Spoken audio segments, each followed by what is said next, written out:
जिथे रोटी ना पानी, हाय हाय वे तू उत्थे गया जिथे कहता दीवा ना बत्ती, हाय हाय वे तू उत्थे गया जिथे कपड़ा ना लत्ता। वो कहता मैं खड़ा हो के चल पिया, कहता साडे घरे ना गया होवे किते।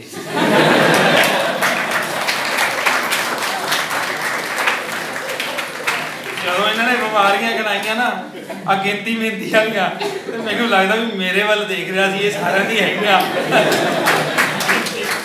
दो तीन मेरे दोस्त ने उन्होंने कुंडियां तोड़ दियां घर दियां, आ जिहड़ियां रात नूं उठ के मरोड़ी जाते हैं। इस करके हैल्प ले लो इन्हां दी, बहुत मेहरबानी जी, बड़ा वधिया लग्या। मैं भी मिलदा तुहानूं, धन्नवाद। श्री विनीत छाबड़ा जी डायरेक्टर, उनकी पूरी टीम। ये प्रोग्राम बहुत दिन से हम लोग प्लान कर रहे थे, ये इसी महीने होना होता है। इसके लिए हमारी कंपल्शन होती है कि इस तरह के प्रोग्राम्स प्लेसमेंट सेल में रखे जाएं। अब मैं रिक्वेस्ट करूंगा राजेंद्र जोधपुरी जी से कि वो आए और अपना सेशन कंटिन्यू करें। जोर से तालियां प्लीज।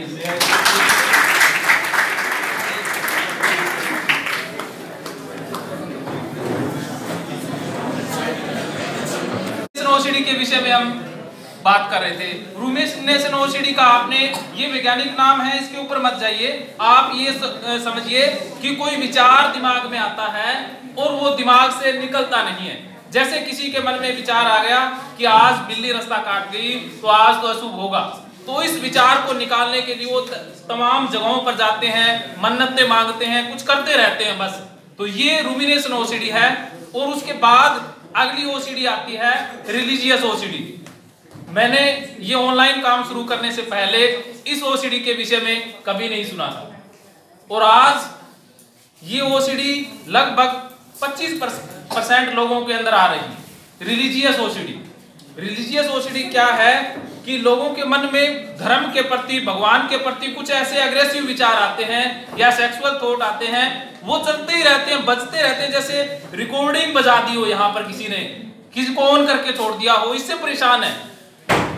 कोर्टोले एक संत हुए हैं द पावर ऑफ नाउ में, वो कहते हैं कि कुछ लोग अपने मस्तिष्क में एक ख्यात राक्षस लेकर के घूमते हैं, और वो कोई नहीं, उनका माइंड होता है, मन होता है, तो वो बजता रहता है। वो ऐसा लगता है लोग क्या करेंगे, मंदिर के आगे से ही नहीं जाते हैं ये लोग, कि मंदिर के आगे गए तो कुछ तो ऐसे आए थे, वो कहते हैं जी मंदिर के आगे से जाते हैं तो हमारे मन में ये आता है कि पैसे चढ़ा दो, कुछ तो 500 1000, एक तो कहता मैं तो कंगाल हो गया जी, सारे बटुआ भी छोड़ाता हूं मैं तो वहां पर। ऐसे है कि अगर भगवान को हाथ लगा दिया तो पैसे चढ़ाने पड़ेंगे, ये करना पड़ेगा, सारा कुछ कर देते हैं। या कुछ लोगों को जो भगवान बुलाता है, जैसे एक गाना आया था ना कि चलो बुलावा आया है, माता ने बुलाया है, तो ये इन लोगों के लिए होता है कि चलो मंदिर ने बुलाया है, तो वो क्या करते हैं, मंदिर घूमते रहते हैं। 20 मंदिर पे नहीं गए, इस बार को नहीं गए तो कुछ बुरा हो जाएगा, जॉब नहीं लगेगी, जॉब छूट जाएगी, नुकसान हो जाएगा, उस मंदिर पे वो पक्का जाएंगे। सारे मंदिर उन्होंने सुबह से शाम तक 50 मंदिर जाना ही जाना। 50 मंदिर में जब तक वो मत्था नहीं टेकेंगे सुकून नहीं मिलेगा। तो ये है, कुछ को किताबों के प्रति बुरे ख्याल आते हैं कि गीता या बाइबल जो भी धार्मिक ग्रंथ है उनसे रिलेटेड है। ये रिलीजियस ओसीडी आज बहुत परेशान कर रही है लोगों को, और इस ओसीडी का इलाज थेरेपी के द्वारा 100% है, कुछ ही दिनों में। मैं ये नहीं कहता कि ये लंबा प्रोसेस है, ये तो गॉड से रिलेटेड है, ये तो कुछ ही हफ्तों में ठीक हो जाता है, और ऑनलाइन काउंसलिंग से बिल्कुल ठीक हो रहा है। आज लोग एक नई जिंदगी जीते हैं ठीक होने के बाद, क्योंकि उनको लगता है कि अब कोई इलाज नहीं है। और कई कुछ ऐसे थे जिन्होंने लाखों की दवाइयां भी खाई, लाखों की दवाइयां खाई इस परेशानी के लिए या ओसीडी के लिए, आज वो ठीक हो चुके हैं। इसके अलावा एक अन्य ओसीडी आती है हेल्थ एंजाइटी। आप सभी हेल्थ कॉन्शियस हैं कि शरीर को कुछ ना हो जाए। कुछ लोग एक्स्ट्रा कॉन्शियस हो जाते हैं, वो क्या करते हैं, उनके विचार आएगा कहीं कैंसर ना हो जाए, कैंसर का मरीज देख लिया, पहले अपने टेस्ट करवाएंगे, कहीं कैंसर ना हो जाए, बच के रहेंगे, उस मरीज से ही नहीं मिलेंगे, हाथ ही नहीं मिलाते। और दूसरा इसमें आता है HIV का, कि वो उससे लोगों के पास ही नहीं जाते हैं, कुछ तो घर में ही बैठ गए थे, कहीं बाहर निकले तो HIV हो जाएगा, बस मिलते ही नहीं है। कहते हैं जी थूक से भी फैल जाता है, मच्छर से भी फैल जाता है। नैको ने 4 ही कारण बताए हैं, लेकिन वो तो अपने गूगल पे सर्च बहुत करते हैं। ये जो परेशानी वाले होते हैं गूगल बाबा पे सारा दिन लगे रहते हैं, वे अपने PhD कर लेते हैं अपनी बीमारी के ऊपर, सारे सिम्टम रेडी होते हैं उनके पास, कारण रेडी होते हैं, हमें बताते हैं कि मेरे पास सब कुछ है लेकिन छूट नहीं रहा है।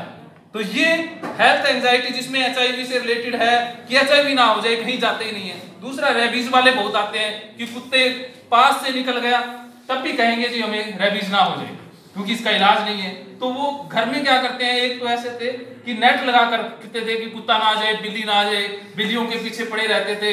कुत्ते जिस गली में वहां से जाते ही नहीं कि कुत्ते को देख लिया तब भी लगता है कि HIV हो जाएगा। ऐसा नहीं है कि ये कोई माइंड से थोड़े से हिले हुए जो जॉब करते हैं ऐसे इंसान हैं, जो कोई प्रोफेसर है, कोई लेक्चरर ऐसे भी है, जो बड़ी बड़ी कंपनियों में है, ऐसे लोग हैं, वो बताते नहीं है किसी को।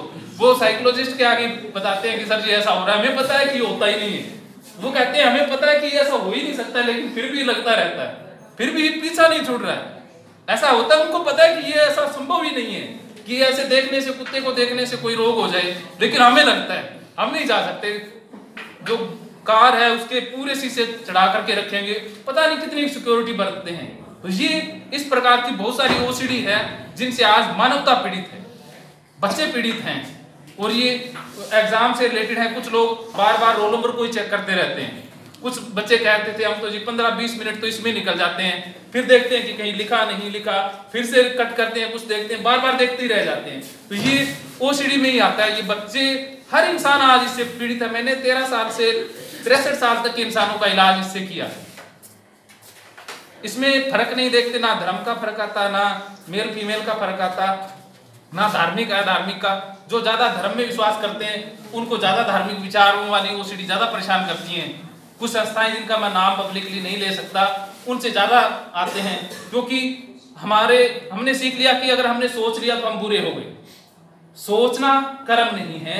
पहला बात तो ये समझ लें कि विचार है, विचार कर्म नहीं होते। विचारों से इंसान ना तो अच्छा होता ना बुरा होता। ये मैं OCD के संदर्भ में बता रहा हूँ, OCD से। लेकिन उनको लगता है कि अगर उन्होंने बुरा सोच लिया तो बुरे बन गए, अब तो सजा पक्की मिलेगी, नरक पक्का मिलेगा, कुछ बुरा होगा ही होगा।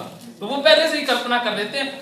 जितनी कल्पना शक्ति इन लोगों के पास होती है उतनी राइटर के पास नहीं होती। वो चिड़िया से कल्पना करेंगे कि चिड़िया वहां बैठी, वो चीज गंदी हो गई, चिड़िया उड़ के गई, वहां से कोई घर में आया, घर गंदा हो गया, जोड़ लेते हैं कड़ी से कड़ी।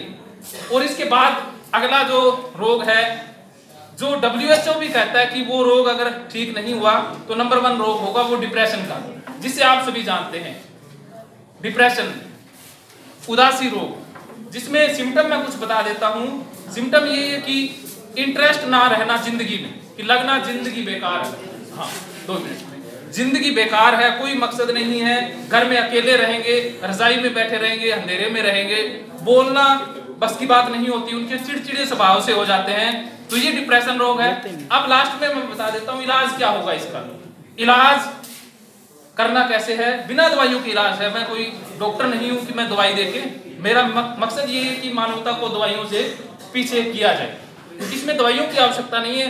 दवाइयों से मरीज बन जाते हैं पक्के। वो वास्तव में ये मनोविकार है, रोग ना कहें, मनोविकार कहें, सब में आता है, थोड़ा थोड़ा सब में होता है, लेकिन कुछ लोगों में बढ़ जाता है, वो इस श्रेणी में आ जाते हैं। तो सबसे पहले CBT थेरेपी होती है। साइको का कोई स्टूडेंट है, साइकोलॉजी के साइको स्टूडेंट है, साइकोलॉजी के स्टूडेंट कोई नहीं है, वो इन बातों को जानते हैं। CBT थेरेपी, एक CDT थेरेपी होती है कि जैसे अभी वो डेमो करेंगे उसमें वो CDT थेरेपी से होगा। उसके बाद आती है एक पावर ऑफ नाउ थेरेपी की वर्तमान में जीना आ जाए। बस लोग या तो फ्यूचर में जीते हैं या पास्ट में जीते हैं। मन में पास्ट फ्यूचर चलता रहता है, वर्तमान नहीं रहता। बचपन से लेकर आज तक क्या घटित हुआ वो मेमोरी है, उसके अलावा कुछ नहीं है, वो मेमोरी है। उसको जब चाहिए तब यूज करना आए। और जो फ्यूचर है वो आएगा वर्तमान से, क्योंकि वर्तमान से फ्यूचर निकलेगा, और वर्तमान है वो अभी है, वो पास्ट बन रहा है। तो इस पहली को समझ लीजिए, पास्ट फ्यूचर में मन भागता है, वो अशांत हो जाते हैं। तो इसी मूवमेंट में जीना आ जाए, बस यही के यही, बाकी कुछ नहीं है। सच भी यही है कि प्रेजेंट मूवमेंट में जीना।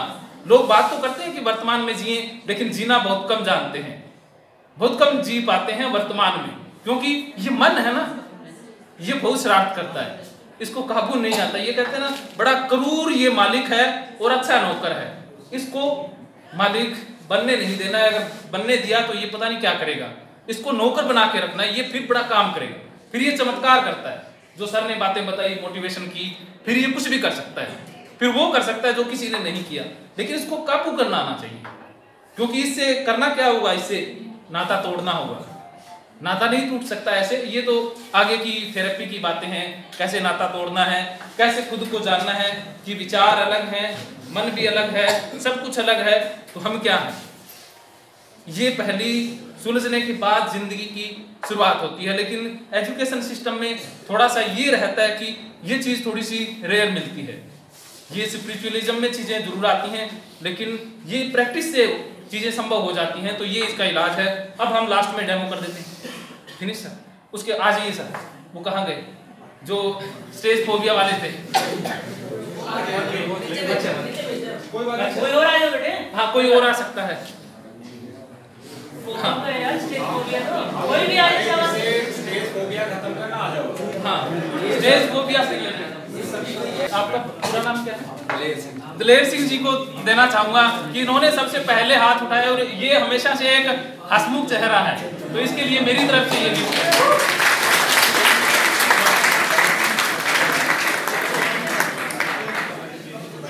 हाँ। आप अपने बारे में कुछ बताइए। हाँ, हाँ, सबको बताना है मुझे। इधर आ जाइए माइक के ऊपर।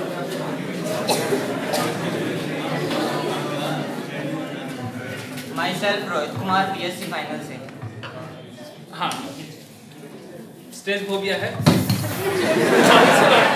हाँ, भाई बात कर ले। इनसे तो इतना कोई बात नहीं। अच्छा, स्टेज पे आते ही सबसे बड़ा डर क्या होता है कि कोई बेइज्जती ना हो जाए, ये रहता है। ये फ्यूचर से रिलेटेड है। आप बोलो कि मेरे मन में आता है कि कहीं बेइज्जती ना हो जाए, लोग हंसे ना। ये बोल दीजिए, ये बोल दीजिए, यही बोलना है। हाँ, सबसे पहले मेरे मन में आता है कि कहीं मेरी बेइज्जती ना हो जाए या लोग मुझ पे हंसे मत। चलो, इस फ्यूचर का थोड़ा नहीं है कि फ्यूचर में होगा, इसे हम थेरेपी के द्वारा वर्तमान में ले आते हैं। ये बोलो कि मेरी बेइज्जती हो रही है। बोलो। बोलो, बोलो। सही बात है। हाँ, हाँ, जादू देखना। मेरी बेइज्जती हो रही है। हाँ, हाँ, बोलते रहिए, बोलते रहिए, रिपीट करते रहिए कि मेरी पोल खुल रही है। बोलिए। मेरी बेइज्जती हो रही है, मेरी पोल खुल रही है। हाँ, थोड़ा सा कंफर्टेबल हो। अभी जब बढ़ी हुई धड़कनें, दिल की धड़कनें बढ़ी हुई। हाँ, 1 मिनट बोलिए, 1 मिनट में शांत हो जाएगी। आप बोलते रहिए कि मेरी बेइज्जती हो रही है, मेरी पोल खुल रही है। ये डर ही तो था, डर को ही हमने वर्तमान में लिया। बोलते जाइए, लोग मुझ पे हंस रहे हैं। बोलते जाइए, मेरी बेइज्जती हो रही है, मेरी पोल खुल रही है और लोग मुझ पे हंस रहे हैं। हाँ, बोलते जाओ, इसे रिपीट करते रहो और कुछ नहीं बोलना। हाँ, हाँ, एक बार और रिपीट करो। हाँ, लोग मुझ पे हंस रहे हैं, मेरी बेइज्जती हो रही है, मेरी पोल खुल रही है। अब कोई नहीं हंस रहा, हो गया ना। अब इसको फ्यूचर में से वर्तमान में किया, अब पास्ट में कन्वर्ट कर दो कि मेरी बेइज्जती हो चुकी है, मेरी पोल खुल चुकी है। बोल दीजिए। क्या बात? हाँ, बोल। मेरी बेइज्जती हो चुकी है, मेरी पोल खुल चुकी है। हाँ, तो अभी थोड़ा सा कंफर्टेबल। हाँ, तो ऐसा होता है कि जो डर होता है स्टेज से रिलेटेड, वो फ्यूचर से रिलेटेड होता है कि लोग हंस देंगे, बेइज्जती हो जाएगी, कुछ गलत ना बोल दे, तो उसे रिपीट कर दें कि ऐसा ही हो रहा है। मन फ्यूचर में रहना पसंद करता है ना, कि फ्यूचर में ये उसको अवॉइड करेगा। अवॉइडेंस बिहेवियर होता है कि बेइज्जती हो रही है, इससे अच्छा है कि स्टेज पे ना जाए। तो मन अवॉइडेंस में ज्यादा भागता है, तो उसको अवॉइड करने नहीं देना, उसको पकड़ के ले आना है वर्तमान में कि मेरी बेइज्जती हो रही है, पोल खुल रही है, अभी हो रहा है सब कुछ। तो इससे मन टिक जाएगा और उसको फिर पास्ट में कन्वर्ट कर दें कि ये तो हो चुका है, तो मन पूरी तरह से शांत हो जाएगा। इस थेरेपी के द्वारा मैंने हजारों लोगों को कुछ ही दिनों में ठीक किया है बीमारियों से, इस एक थेरेपी के द्वारा। ये मैं धन्यवादी हूँ, डॉक्टर राकेश जैन है आगरा से, महान साइकोलॉजिस्ट है, उन्होंने ये थेरेपी ईजाद की थी। आप बोलिए। अब अंधेरा है, कोई नहीं।